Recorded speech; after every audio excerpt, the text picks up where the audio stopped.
Glen FM on 105 FM.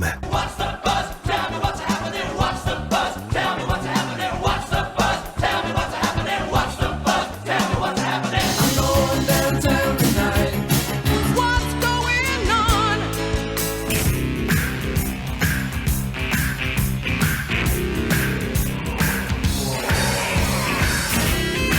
The weirdest thing. I know it's a technical thing, but I haven't heard this jingle for ages because there's been absolutely nothing to report. You can't go anywhere, so forget it, right? The main thing is you can watch things on TV. Or more to the point, on Netflix. Have you got Netflix? Have you got Netflix? We had a debate about it not long ago, how amazing Netflix is. It's like the place to go now. Forget BBC and ITV, Channel 4 and all that gang. Netflix is where it's happening, right? Anyway, today's guest is almost perfect for a stage and screen show. He spent the last 30 years gracing our screens and some of the most iconic theatres in the world.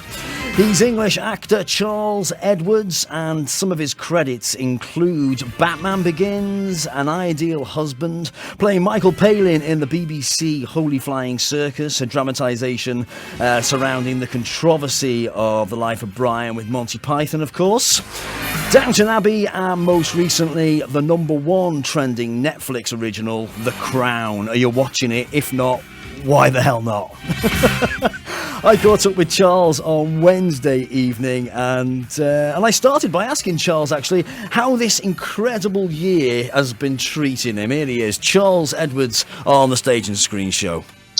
Do you know what? I'm very lucky to have a place to live where I have a lot of space around me, and that's sort of the reason why I chose it. And it's they're surrounded by woods and fields, and so to be absolutely honest, it's the pace of life hasn't changed much. You know, we have a close circle of neighbours, so we all look out for each other. But it's a very quiet place to live, and I haven't been into town up to London much at all, other than to do one job in August, right, which I was extremely lucky to get. But other than that, I've been here, and very sadly, I lost my mum in April.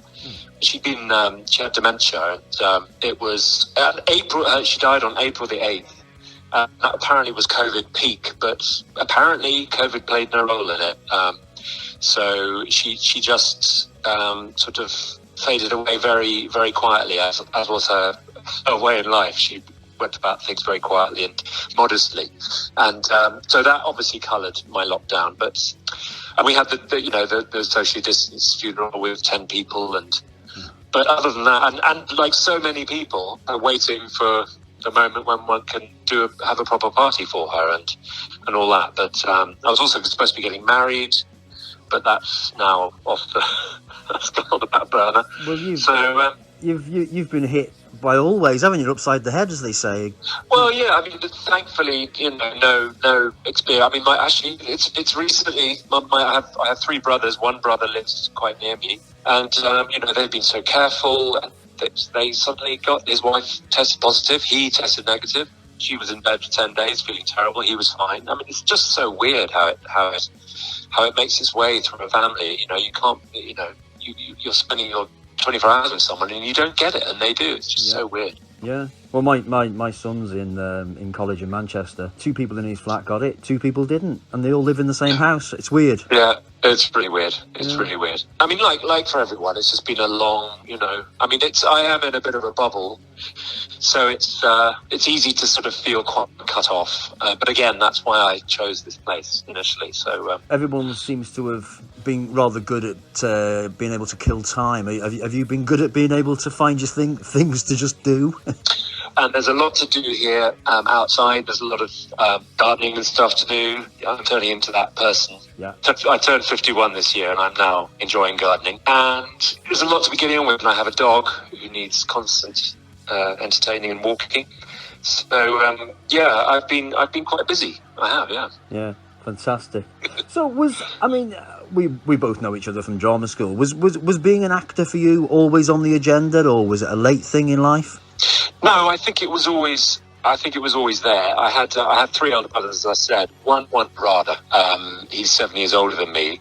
But before he did that, I knew I wanted to do it. I remember at school when I was 7 or 8, starting to be interested in doing plays and stuff, and finding that it was a place where you could, feel very comfortable, and less so. I was quite shy when I was little, and it was a place where you feel, I guess you just feel a bit more confident.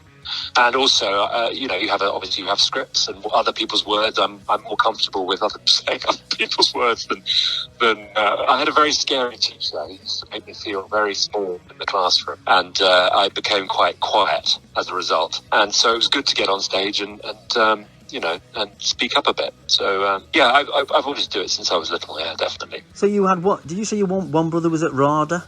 Yeah, so he went to RADA. I mean, if we look back at it, my eldest brother, who is a teacher, if he'd had his way, he would have probably wanted to be an actor. But he's a very good actor, and but he never did it. But now he's now retired. He's now going. If you hear of any roles, let me know. Yeah. So. But it's definitely in the family. It's definitely in the blood, yeah. But that's quite extraordinary, isn't it? That's like, like when two brothers become, like, both play for Manchester United or something. To have one, to have a brother at RADA and one brother at Guildhall, which is, Yeah, I know. I mean, as I say, there is a gap. So so I sort of watched him and saw him go through the drama school experience, and I just wanted to do the same thing, basically. So when the time came to do it, I did it like a shot. RADA turned me down, though. Right. Oh, well, we won't talk about them then. Did you enjoy drama school? Do you have good memories of it? I do have very good memories of it. I have a very close friend from drama school, Monica Dolan, who's doing so brilliantly at the moment. Yeah. And she's a neighbour of mine, and we talk a lot about it, and it's great just to remind each other of the crazy things that went on. I mean, we were such different people back then, but I remember a speech they gave us when we arrived at Guildhall. You probably had the same thing. I can't remember who said it, but someone said, you'll come across a lot of stuff here that's not, you don't feel is going to serve you or is not to your taste or whatever. Don't worry about that. Don't feel you've got to take everything on. And I remember thinking, okay, that's good. And then when it came to stuff I didn't want to do, like commedia dell'arte and stuff like that, which I always hated and still hate, I didn't feel too bad about not showing up for the classes. Yeah. But I remember Patsy Rodenberg saying one day, she went, if you feel like you need to take a day off, take a day off. And I took that literally. Of course. If someone says that, of course you take a day off. But do you still think it's necessary for actors to go to drama school? I know a lot of people come in through the back door these days.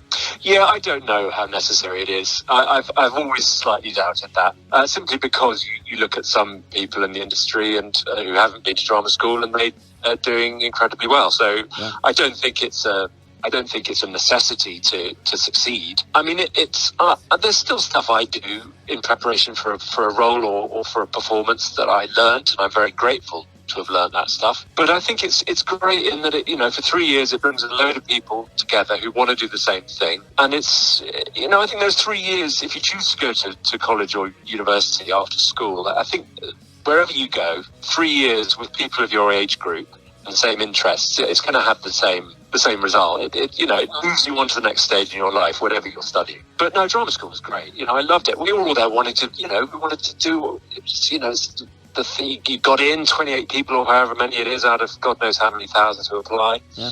You feel great about it, and you feel like you're on the way. And I remember that, I remember being absolutely, as I'm sure we all were, thrilled to get in.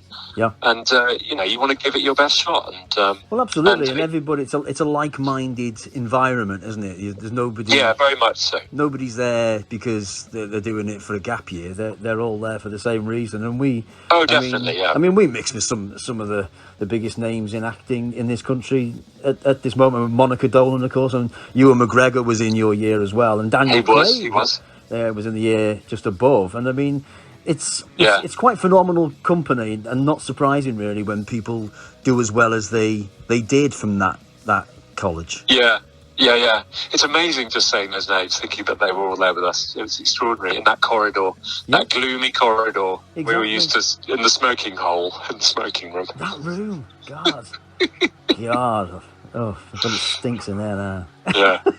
But you seem to be at a point in your career now. You see, for me, from my viewpoint, when I see you doing anything generally on TV, I, in my mind, I think, well, of course, because it's, it's Charlie Edwards. Charles got it because he's Charles Edwards. But I'm wondering, from your point of view, is there still a sort of anxiety when you go for roles, and do you still have that same elation when you're accepted for a part? Oh yeah, without a doubt. I think it probably becomes more intense. Actually, I think this may be an incorrect generalisation, but I think actors always need that reassurance of, yes, it's all right, you're still, still in with a chance. And yes, I love getting jobs as much as I ever have, and because it's like getting into drama school. It's a very curious profession, acting, and I don't know what it is, what insecurities lie within us all, but you're not rejected, you're accepted, and that's always nice. And but no, I mean, there's never any sitting on any laurels or anything like that. It's the machine, the showbiz machine, just turns as it always has done. Yeah. And no one's doing you any favours particularly. So it's you just got to hope for the best. Yeah. There's a few high points of your career that I want to talk about, but before I do, I mean, do you think it's ever going to be the same again after the lockdown? Well, I mean, in terms of film and television, I did a job in August in were we still in lockdown? No, when did we come out? I can't remember when it ended. The first one ended. Lockdown 1, we call it, yeah. Lockdown 1. And that was different in that everyone was, obviously socially distancing, wearing masks, but the testing that this company did, as I'm sure all companies are doing, every other day pretty much. So everyone on that set you knew had a negative result. So it felt like it's a place to be, with huge precautions and everything. That'll all stay in place, I imagine, in film and television. Theatre, I don't know. It's alarming to think what might or might not happen. I think what it's doing is throwing up all kinds of new versions of theatre, which is great. I don't know whether they're going to stay around for long if we edge our way back to. But if we, now the vaccines come along, by the time we get to whatever normal will be, I'm sure theatre will return to what it was. But in the meantime, obviously, it's terrible that there's so much struggle going on. But I think it'll have to return to what it was if it can. And I'm sure it will do it, full-bloodedly, and people will flock back to the theatres like they used to. Because you automatically have to hope. I say that again. Sorry, I kind of think of the performers when I think of going back into the theatre. But some of those theatres. I mean, just in the northwest alone, up here, we got two big cities with two huge theatres. I mean, it was two big theatres in Manchester, hold thousands of people. You can't even picture it. That's how weird it is. And I've interviewed quite a few pop stars, rock stars, who had played Glastonbury, and I say, do you think Glastonbury will ever happen again? And they said, well, it might do, but they can't even picture that happening. It's a bizarre one. Yeah, it is. I think now with the vaccine, I think I'm touching wood right now. Yeah. Just have to hope that we'll get there soon. Yeah. I mean, it's unthinkable. Yeah. It really is. Yeah. I know. But nobody could foresee it happening, could they? I mean, if somebody had, have you seen the film Contagion? Yes, I watched it very early on in lockdown. Isn't it weird? Yeah. If that had happened last year, you'd have thought this is a bit far fetched. I know, it's extraordinary. If you watched it next year, you'd think, oh, they've just taken all the things that happened in 2020 and stuck them in a film. Yeah. But it's such an accurate what's going on today. But anyway. I know. Yeah. It's extraordinary. But anyway, I need to talk to you about Downton Abbey. My wife will kill me if I don't. Okay. For anybody that isn't aware, you played Michael Gregson, who dated Lady Edith. It was. I did. Now, joining a show of that caliber at the point that you did, you joined in series 3, right? I think I did. Yeah. Yeah. I mean, that must be a daunting prospect when it's up and running and everybody's in. Yeah. I know what you mean. However, my role was kind of out of the. I mean, the daunting prospect was sitting around that dining table, but thankfully, I didn't have any of that until later in the show. My story started in London with Edith, and so we had we were kind of doing our own little show, just her and I, because she was, oh God, it's so great to be out of Downton, and I mean Laura, the actress, got not Edith, Yeah. was saying, it's great, because she wanted a storyline that took her away, and she had her own little, plough to furrow, and she was thrilled that she had a love interest that took her to London, and he was the editor of the magazine, and she was a journalist, and so I think then I eventually get invited to Downton. So there was a big, I was sort of put in I put my toe in the deep end of the Downton experience, but I knew Hugh from before, and who plays Lord Grantham, and Yep. but they're just a lovely, very lovely bunch of people, and they all like the new, bit of new blood as well, because it's it's always good to have new characters turning up. So you felt hugely welcomed, and I loved doing it. It was very exciting. It was great. Well, I came to the party quite late with Downton. Yeah. I think we joined around about series 3, actually, funny enough, and it was already established. It was already widely acclaimed by nearly enough everybody that had seen it. But was you surprised by its popularity? Because it's purely a drama on a Sunday night, really, wasn't it? But it was a lot bigger than that somehow. Yeah, well, it became bigger, didn't it? It was, it's the classic slot, and that's always been a winner. When we were growing up, there was always a Sunday night drama on, and they've always been popular because it's as a nation that seems to be a Sunday night thing. All these things are quite comforting. But then it just rocketed. Its success in America and worldwide was extraordinary. But I remember the Christmas before I put in it, they were watching it in the other room, and I was going, no, I don't want to watch it, I don't like it. Yeah. And then the next Christmas, it was the Christmas special, I was in. I was going, come on, Kate, you've got to watch it. Sit down, shut up, stop talking.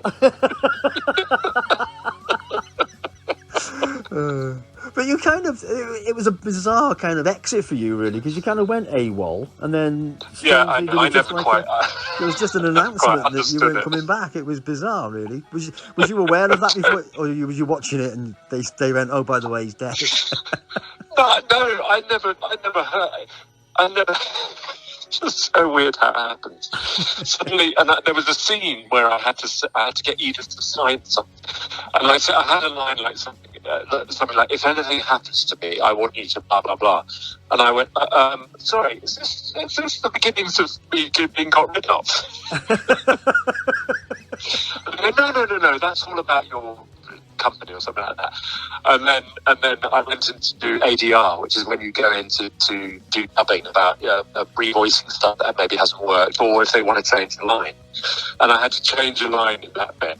And I said, okay, I'm going, aren't I? And they said, I think you probably are, Charlie, yes. Oh, God. And that was it. And then the whole Germany thing.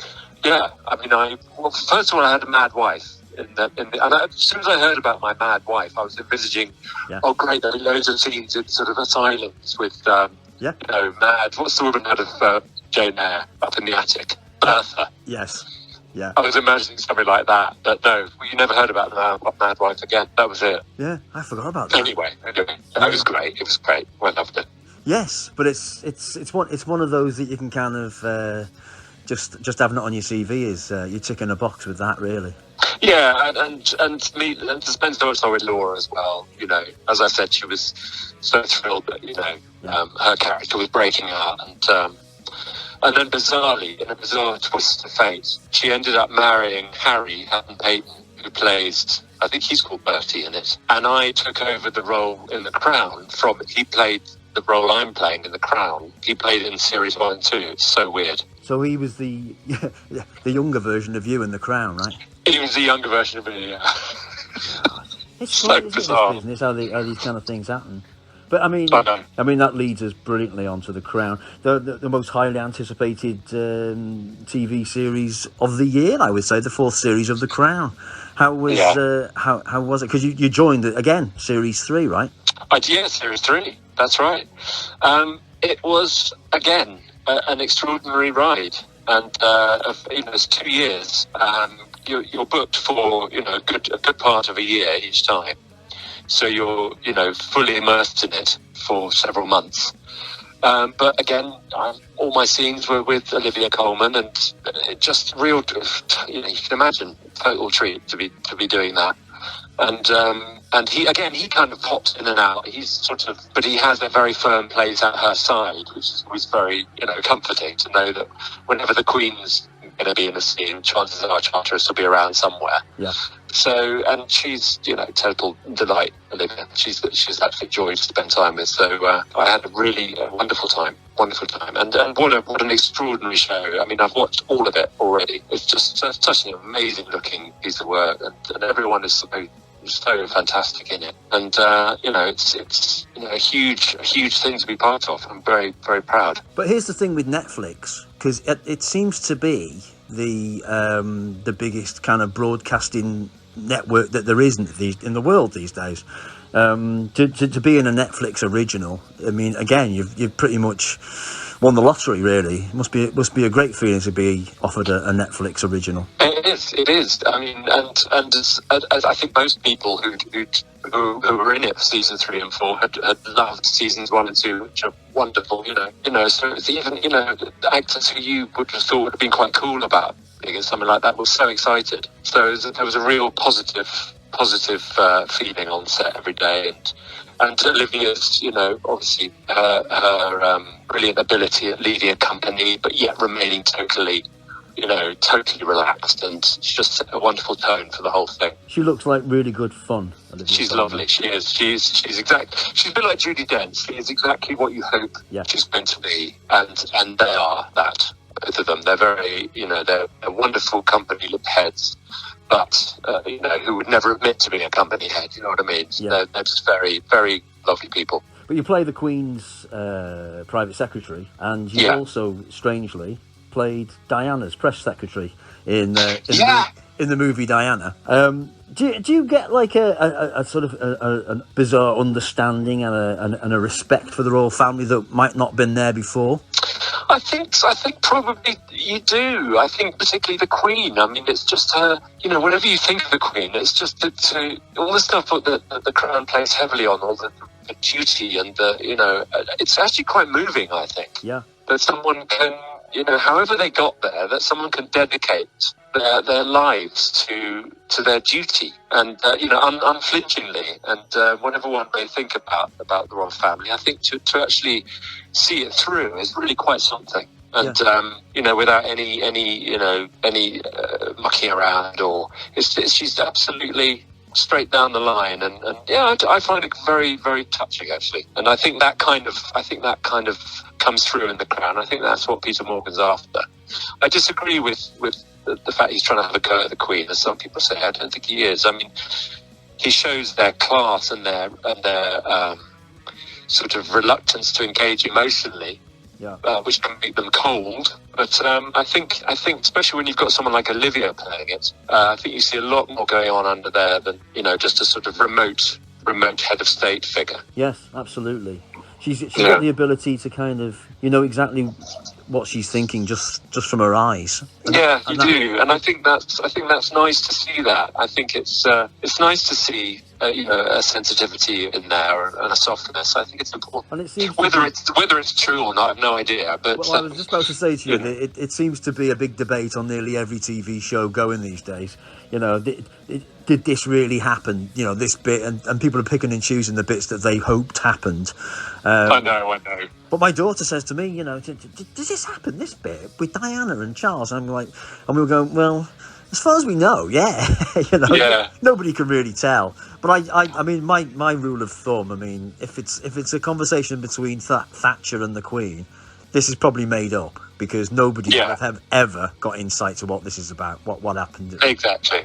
Exactly. When you're reading the script, you must question that as well and think which bits were true and which are fiction.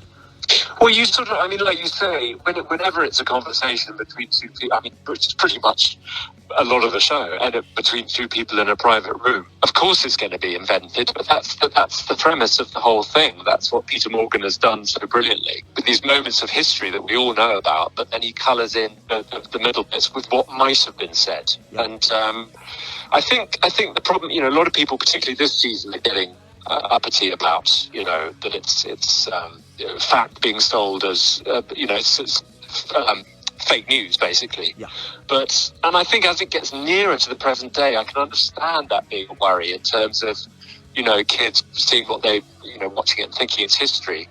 But I think there's enough history in there, you know. I mean, everything's roughly in the right order, you know, and certain major events are covered. So, but it's I think that's what he's twisted it so well. I think it's a very brilliant creation, the imaginings of what might be, and we will never know. I think when we watch it in that vein, then we don't need to worry about it. Yeah, I think the main thing that people have got their knickers in a twist about is the fact that it's got to a point now with The Crown that most people remember it. Most people will remember Charles and Diana's wedding up until now. So, you know, the people are thinking, well, you can't say these things. It's kind of all right to say it about Queen Victoria, if you like, but you can't say it about somebody that's still alive.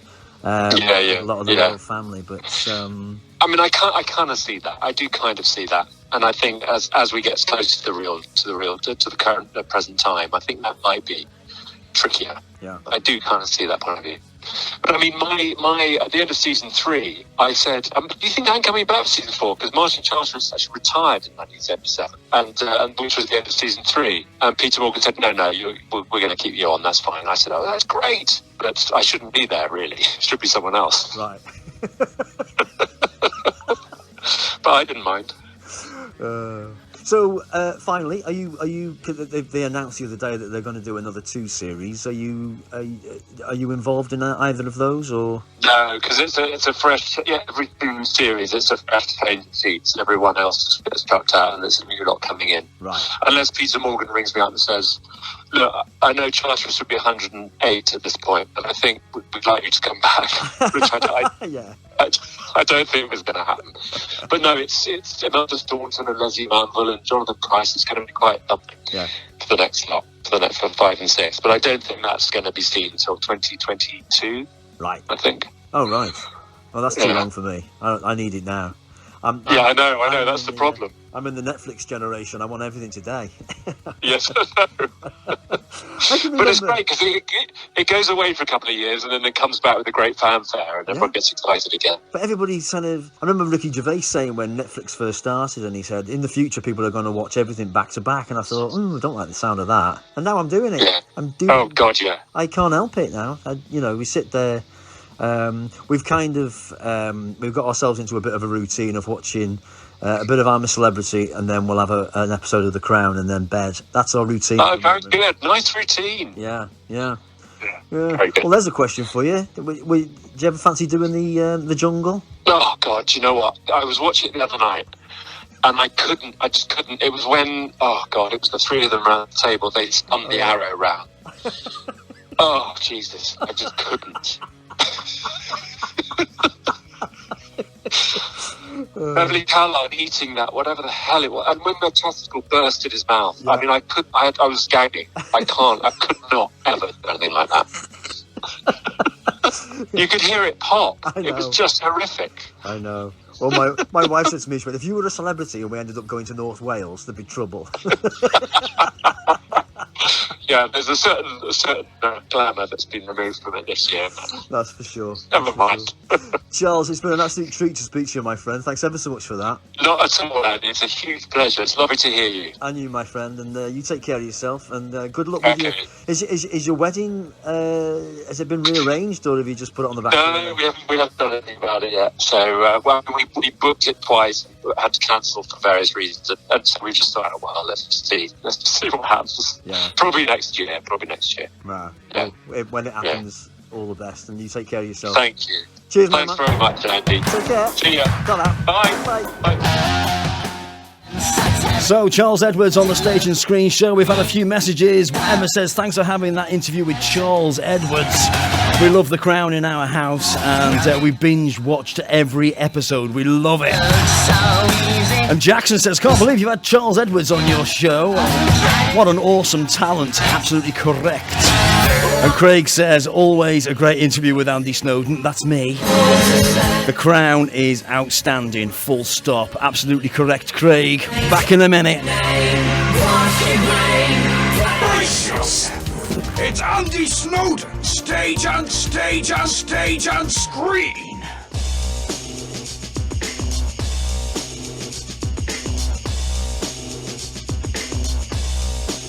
Stage and screen. Go ahead, make my day. Mrs. Robinson, you're trying to seduce me. And you will know my name is the Lord when I lay my vengeance upon thee. You ever seen a grown man naked?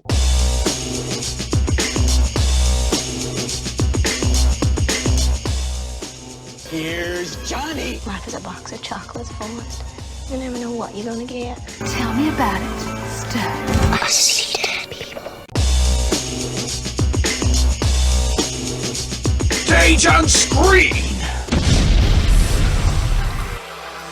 Hi Andy, it's David from Rostassin here, loving the show, absolutely great man, great. Can you do us a favour, can you play me the song, a very famous Gene Pitney song, 24 Hours from Trevor, please, love that song, smashing, great, fantastic.